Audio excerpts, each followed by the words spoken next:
harvest signal hit our grid at 0312 station time, and every battery on platform Kaleo woke before I did. I was in my bunk when the alarm pulled me out. Not the general klaxon, not the collision tone, but the old one, the one they told us in training we would probably never hear. A single sustained note, low and even, frequency our systems had been tuned to intercept for longer than recorded history could account for. I was dressed and at my post in 90 seconds. Through the forward glass, the sky above Earth's curve was still dark and clean. It didn't stay that way. Contact, said Senior Watch Officer Drell, not looking up from her board. Transit emergence confirmed at 1.4 Askamutes, closing. 112 vessels. Configuration matches the Charathi harvest profile. They're running the signal. I took my station at the sniper console and pulled up the feed. The Charathi swarm. That was what the xenobiological record called them. The name reconstructed from 500,000 years of molecular archaeology, pulled out of our own blood. They had seeded this world before our species learned to stand upright. They had left a chemical architecture behind, encoded in the biosphere like a landlord's lock on a tenant's door. Every 500,000 years or so, by the swarm's internal calendar, first fleece returned to collect. They did not know we had learned to read the lock. They're broadcasting on the harvest frequency, Drell said. Wideband. Automated trigger sweep. They're trying to wake the compliance architecture. I watched the grid respond. Every defense lattice on the platform, and on the 11 sister platforms ringing the planet, had been built around a single design principle. Charathi harvest frequency was not a threat to suppress. It was a key. We had copied the key, inverted it, and wired it to every gun we had. When the swarm broadcast their compliance signal, they were not waking their harvest. They were lighting up our targeting array. Grid is hot, I said. All batteries nominal fleet. 804 hulls confirmed rising. Admiral Stren has the formation. ETA to intercept altitude, 22 minutes. 112 against 800. And the 800 hadn't even been the first line. I keyed my console to the hailing channel. The same frequency the swarm was using, because we had their frequency, had always had it, had built our entire first contact doctrine around the certainty that one day they would use it again. Shh.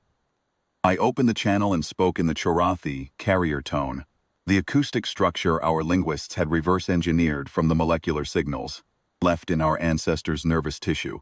Charathi Harvest Fleet, this is Platform Kaleo, Earth Orbital Defense, Aurelian Station Ring. You are transmitting on a monitored frequency. Your compliance signal has been received and logged. Stand by for a formal response. There was a silence of about 40 seconds, then a return tone, not automated this time. Something deliberate. A harvester mind, waking up to the fact that the seeded world was talking back. The response came in their carrier tone, and our translation architecture rendered it in flat, even terms. Compliance signal acknowledged. Harvest sequence initiated. Designated population. Apply or be processed. This is a standard collection. Non-compliance carries penalty. I let that sit for a moment. Then I answered.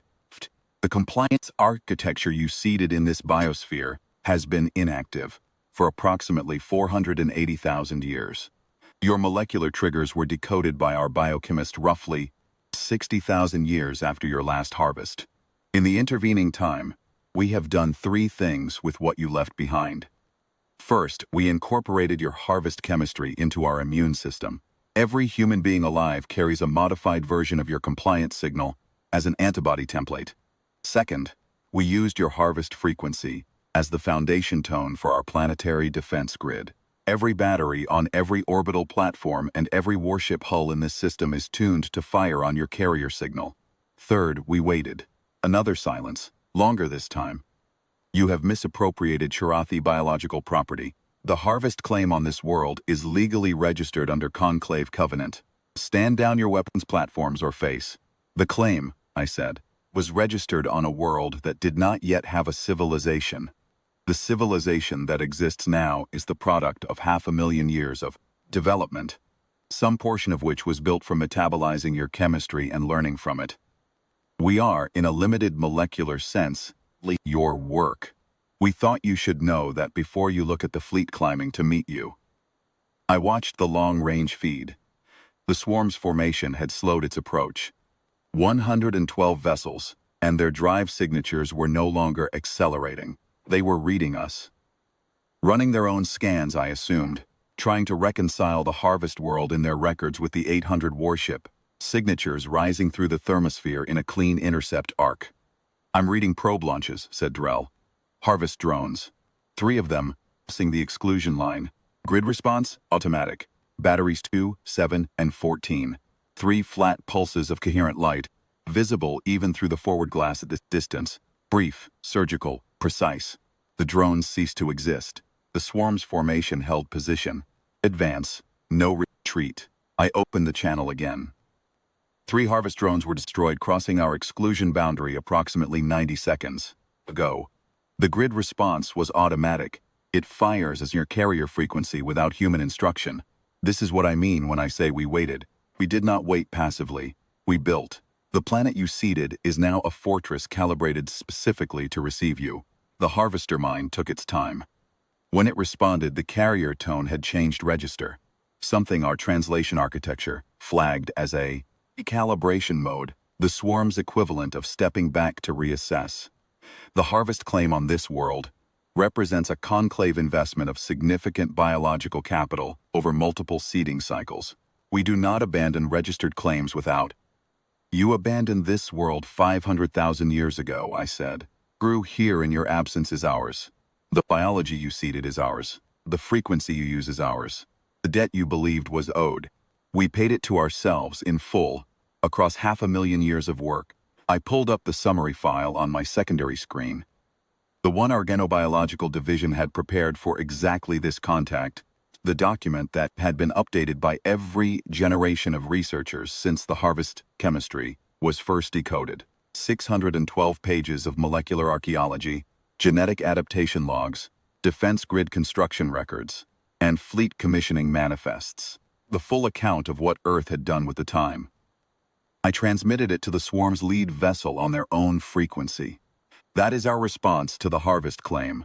Take it back to your conclave. The harvest window on this world is permanently closed. The swarm's formation held position for 11 minutes. Admiral Stren's fleet reached intercept altitude and held 800 hulls in a clean arc between the swarm and the planet, drives hot, batteries charged, not one of them firing. We gave the swarm the 11 minutes. We had given them 500,000 years, in a sense. It seemed fair. Then the Chorathi fleet turned. One by one, drive signatures shifting, the formation came about and began the long push back toward transit distance. They did not send another transmission. I closed the hailing channel and sat for a moment in the quiet of the station, listening to the low hum of batteries cycling back to standby. Below the forward glass, Earth turned in the early light. The cities visible in the dark, the grid of orbital infrastructure crossing the terminator, the warships beginning their slow return to standard orbit now that the swarm was running. Drell logged the contact, the exchange, the drone intercept, and the swarm's withdrawal in 11 precise lines. No decoration, she was that kind of officer. All platforms to standard readiness, she said. Firmed, I said. I looked at the record she had written and thought about what it would be filed next to. 60,000 years of similar records, in various forms, in various languages, in media ranging from carved stone to quantum lattice storage. The full account of a species that had read what was written in its own body and understood, long before the swarm came back, exactly what it meant. They had seeded a harvest. We had grown into something that remembered every seed. That was the only answer the Chorathi were ever going to get from us. And I think, in the end, they understood it.